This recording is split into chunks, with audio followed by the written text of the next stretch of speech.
আজ অনেক দিন পর অপেক্ষা করার পরে লাস্টে অবশেষে পার্সেলটা আমার কাছে এসেছে। তো নমস্কার বন্ধুরা, আশা করি সবাই ভালো আছো। তো আমি শ্রদ্ধা, আমার একটা নতুন মিনি ব্লগে সবাইকে স্বাগত। সকালবেলা ঘুম থেকে ওঠার পর একটু চা খেয়ে নিয়েছি, তারপরে একটু পড়াশোনা করছিলাম যেটা দরকার।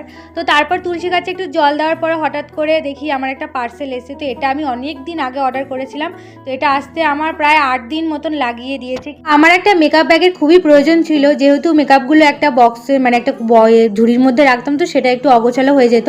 তো এবার একটা ব্যাগটা নিয়ে নিয়েছি, ব্যাগটা কিন্তু অনেকটা ভালো। তো তোমরা এই পরের ভিডিওটা দেখতে পাবে।